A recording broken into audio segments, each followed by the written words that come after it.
Prendre sur soi, c'est hyper important. Faut pas tout exprimer non plus, Ok. même quand on est en colère. Dans tous les couples, comme dans toutes les relations, il y a toujours des conflits. Forcément des périodes de passer par une crise. En soi, je pense pas que c'est très grave de ne pas réussir à les surmonter. Prendre du recul par rapport à une situation donnée. J'ai tendance à être toujours très rapide dans les réponses ou dans les actions. Quand ça se passe mal pour différentes raisons, on est deux. C'est pas unilatéral, ça vient pas que de moi, ça vient pas que de l'autre. On a tendance à beaucoup nous mettre dans la gueule de l'autre. Il y a quelque chose qui provoque aussi le conflit, même si on considère toujours que c'est l'autre qui est coupable. Se rendre compte un petit peu, des fois, la chance qu'on peut avoir d'être dans une certaine relation. Comment on était avant, comment on est maintenant, si on est heureux ou pas heureux. C'est un fantasme d'avoir une idée de pouvoir contrôler tout. Quand il y a deux personnes qui souhaitent faire ce contrôle, c'est là où ça clash. Bonjour à toutes et à tous, c'est Michel de la chaîne Hypnotiqueur. Et aujourd'hui, comme nos habitudes, nous allons parler d'amour. Aujourd'hui, on va concentrer notre épisode sur les couples, et plus précisément sur les périodes de crise, les moments de difficulté. Et moi, ce qui va m'intéresser et que j'ai envie de partager avec vous, c'est comment est-ce que les personnes, elles ont réussi à surmonter ça. Comment est-ce qu'elles ont réussi à s'élever, à grandir, à mûrir de cette épreuve de la vie. Et après, comme nos habitudes, on digresse, on rentre en profondeur. Et au final, c'est ça que moi je trouve intéressant. Alors, c'est parti. Merci pour votre participation. C'est quoi vos prénoms? Eva, Et moi, c'est Hugo. Ça fait combien de temps que vous êtes ensemble? ça fait Vas-y, 2 vas-y. mois, 2 mois et demi. Ok, donc c'est très frais. C'est très récent. Vous vous êtes rencontrés comment? Sur Tinder. Ok. Ouais, les applis de rencontre, en Ouais. vrai, ça aide pour le coup. Ok. Mais ouais, ça peut quand même faire des bonnes rencontres, ouais. Tinder a la réputation que c'est pas très sérieux, mais vous êtes la preuve vivante que ça peut marcher. Du coup, aujourd'hui, je voulais poser des questions sur les disputes et les crises que les gens par lesquels ils passaient et comment ils faisaient pour surmonter ça. Ouais. Est-ce qu'ils en apprenaient? Mais bon, peut-être que pour vous, c'est un peu tôt pour des Ah, crises. C'est encore un peu tôt, ouais. Je t'avoue Mais- qu'on n'a pas encore eu les grosses disputes. Ok. Mais, Non, mais en même temps, moi, ça me va très bien comme ouais, ça. moi aussi. Très bien. J'espère que ça va pas arriver. On sait que ça arrive forcément à un moment donné, mais si on peut les éviter. Du coup, c'est intéressant aussi. Je pense que c'est pas votre première relation amoureuse. Non, pour le coup, non. C'est quoi, du coup, les leçons principales que vous avez retenues qui fait que dans cette relation-là, Ça peut fonctionner, ouais. Ouais. Moi, je dirais que c'est le fait de prendre sur soi, c'est hyper important. ok. Parce que il faut pas tout exprimer non plus, Ok. même quand on est en colère. Et ça arrive, Ok. arrive très vite. Et je pense qu'il faut faire des concessions, Ok. mais faut pas que ça devienne trop contraignant. Parce que sinon, après, tu subis plus que tu vis la relation. Et voilà. Ce que tu viens de dire, moi, ça résonne en mode c'est bien de faire des concessions, mais pas des sacrifices. Ouais. C'est-à-dire que le sacrifice est beaucoup plus lourd à vivre que la concession. Après, bon, la nuance entre c'est quoi une concession et c'est quoi un sacrifice, c'est pas forcément évident, quoi. Ok. Je pense que c'est surtout subjectif. Ok. Voilà. Pour toi? Et bah pour moi, en vrai, ça reprend un petit peu ce qu'elle a dit. Mais ouais, prendre du recul par rapport à une situation donnée. En vrai, en embrouille ou même quand ça se passe bien, généralement, c'est quand même un truc que j'ai appris au fur et à mesure. D'accord. Du coup, ouais, surtout en embrouille, en vrai, au final, c'est quand même sacrément utile de bien regarder la situation. Et après, selon l'analyse, on voit ce qu'on fait. Mais voilà, ouais, prendre pas mal de recul parce que tendance à être toujours très rapide dans les réponses ou dans les actions, tout ça ou quoi, c'est pas le bon moment pour prendre des actions, pour prendre des décisions. Donc du coup, ouais, un peu de recul, ça peut faire du bien. Ok. Non, mais c'est intéressant. Je pense qu'effectivement, il y a l'émotion qu'on vit, la colère, que tu as évoquée. La colère, on peut pas la contrôler. C'est-à-dire que de toute façon, on la ressent, c'est une émotion, elle est utile et importante pour continuer à vivre. Par contre, effectivement, la projection de ce qu'on va en faire, comme vous l'avez dit, c'est hyper important de pas faire n'importe quoi.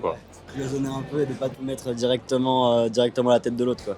Ok. Ça peut faire du bien, c'est mieux peut-être. Se rendre compte aussi que quand ça se passe mal pour différentes raisons, on est deux. Du coup, c'est pas unilatéral, ça vient pas que de moi, ça vient pas que de l'autre. C'est la relation. Faut réussir à voir ça parce qu'on a tendance à beaucoup nous mettre dans la gueule de l'autre certaines choses. Et, Ok.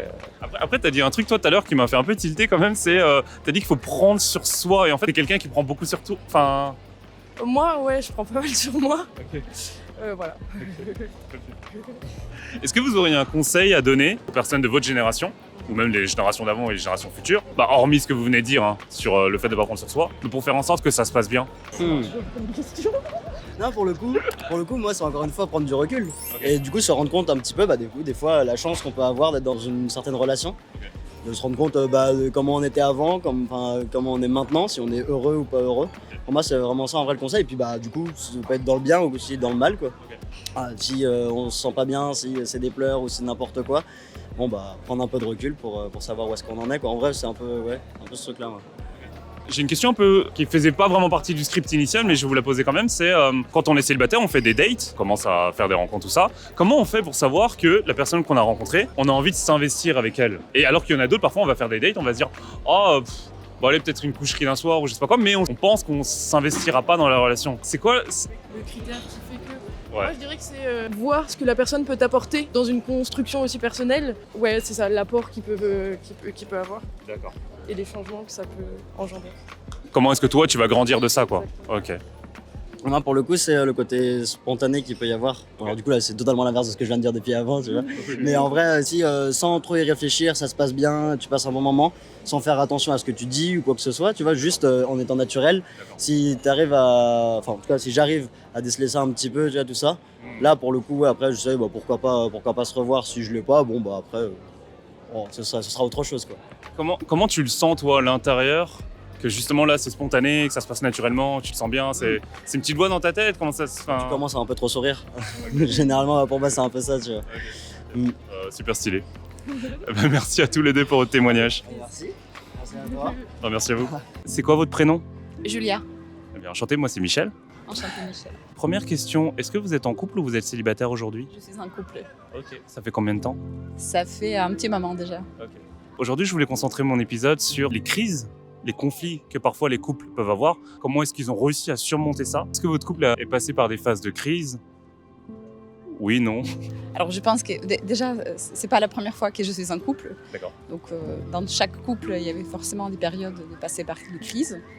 En soi, je pense pas que c'est très grave de ne pas réussir à les surmonter. Oui, Peut-être c'est vrai. que les gens juste ils n'ont pas envie de rester en couple. Ok. C'est un des scénarios qu'il faut accepter aussi. C'est vrai. Et puis, bien sûr que oui, dans tous les couples, comme dans toutes les relations, il y a toujours des conflits. Est-ce qu'il y aura un des conflits dans lequel vous avez vécu, que vous pouvez me partager? À ce moment-là, vous avez pris la décision de mettre un terme à la relation. Comme vous l'avez dit, hein, la crise n'a pas besoin forcément d'être résolue, la relation n'a pas forcément à être sauvée. Est-ce que vous aurez quelque chose à partager par rapport à ça? On pourrait peut-être mentionner les crises ou les disputes, les crises qui sont liées à l'organisation de manière large. Donc ça va coller à tout le monde. Souvent, quand quelqu'un souhaite organiser certains événements ou certaines choses à sa façon et puis pas forcément l'autre, je suis pas sûre que ça peut être la raison principale de la fin de la relation, mais en tout cas, ça peut être un des éléments clés parce que l'organisation, c'est tous les jours. Donc les conflits potentiels aussi de tous les jours. Donc voilà, donc effectivement, ça peut être quelque chose d'assez important. Moi, je pense que même si en apparence, entre guillemets, ça pourrait juste être une problématique d'organisation, ça donne quand même une indication sur peut-être les rapports de force, et la communication aussi, qui fait qu'on voit qu'il y en a un des deux ou les deux sont très dans le contrôle, et qu'effectivement, ils ont du mal à un peu lâcher du lest, quoi. Mais... Je l'interprète exactement comme ça, c'est la question du contrôle et de pouvoir, d'avoir une idée, c'est un fantasme, d'avoir une idée de pouvoir contrôler tout. Ce que pas tout à fait vrai. Donc quand il y a deux personnes qui souhaitent faire ce contrôle, c'est là où ça clash. Ok. Est-ce que vous auriez un conseil à donner aux générations actuelles et aux générations futures pour faire en sorte d'avoir un couple harmonieux? Alors le meilleur conseil que je pourrais donner, mais il est long, c'est de faire sa psychothérapie. Ok.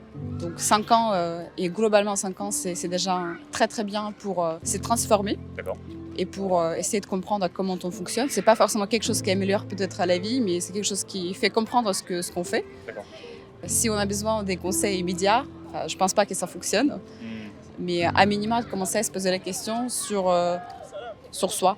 Juste se dire que forcément, il y a quelque chose qui provoque aussi le conflit, même si on considère toujours que c'est l'autre qui est coupable. Le tout petit conseil, c'est commencer par quel est mon comportement dans ce couple. Et est-ce qu'il y a quelque chose que je peux lâcher moi dans ce conflit? Et sinon, oui, le travail plus long sur soi, c'est quelque chose qui pourrait vraiment impacter et changer la relation à long terme. Est-ce que vous êtes passé par une psychothérapie? Absolument. Je suis de ma première formation moi-même, psychologue clinicienne. D'accord. Et ensuite, je suis en cours de passer ma propre psychothérapie, tout à fait. Et pour moi, c'est un sort d'hygiène de vie, en fait. Oui, mais c'est à ça que je pensais que j'allais... l'hygiène de vie, quoi. Hygiène mentale. Hygiène de vie, et peu importe, est-ce que c'est un psychothérapeute, psychologue, ou quelles sera d'autres méthodes, l'important est de travailler sur soi. Ça peut être d'autres méthodes qui sont pratiquées par les gens, tout ce qu'on peut imaginer, mais l'essentiel est juste de se poser la question comment moi je peux changer pour transformer et ma relation et l'environnement autour de moi. D'accord. J'aurais une question par rapport à la psychothérapie. Est-ce que les comportements, les usages des gens qui viennent vous consulter, enfin, est-ce que la nature des gens a changé? Est-ce que davantage, j'ai l'impression qu'il y a plus de femmes qui vont consulter des psychologues ou des psychothérapeutes? Je pratique pas, hein, donc ma première formation, c'est pas le métier que j'exerce actuellement. Par contre, je pourrais répondre quand même à la deuxième question. Cette remarque sur les femmes, je pourrais reformuler autrement. Est-ce que c'est pas parce que les femmes en parlent plus? On a l'impression qu'elles consultent plus, ça se trouve que ce sont les hommes. Donc, je vais pas me prononcer sur les statistiques, il y en a forcément les statistiques. Mais en revanche, c'est plutôt sur l'ouverture, est-ce qu'on est prêt à parler de ça? Dans mon cas, je ne le cache pas justement parce que je considère que ça pousse peut-être les autres à se poser la question. Mais pour moi, je pars de cette croyance-là que j'ai l'impression que c'est plus les femmes qui vont consulter des psychologues, psychothérapeutes. Pour moi, c'est une bonne chose. C'est-à-dire que les femmes font davantage l'effort de travailler sur elles-mêmes pour s'améliorer, quoi. Et peut-être qu'il y a aussi quelque chose de culturel qui fait que les hommes ont du mal à s'ouvrir, à partager. Et du coup, qui ont du mal à transcender leurs problématiques et leurs comportements, quoi. Mais je sais pas, c'est juste des croyances. Je pense que ça fait partie effectivement des croyances parce qu'en réalité, les raisons peuvent être tout à fait différentes. D'accord. Mais en tout cas, je pense que et chez les hommes et chez les femmes, il y a toujours la question plus qu'est-ce qu'on fait en psychothérapie tout court en fait. Et c'est indépendamment du genre. D'accord. Je pense pas avoir d'autres questions, donc merci beaucoup. Merci à vous. Continuez, j'adore vos lunettes avec les cœurs. Merci beaucoup. C'est exactement ce vrai amour. T'es célibataire ou en couple? En couple. Ça fait combien de temps? Ça fait pas très longtemps officiellement, que 2 mois. Et officieusement? Officieusement, c'est un red flag. Le mec qui sait pas trop ce qu'il veut, mais qui est adorable avec toi et t'as l'impression d'être la seule et l'unique, alors qu'en fait c'est pas le cas. Red Si. flag, la vraie couleur primaire du red flag.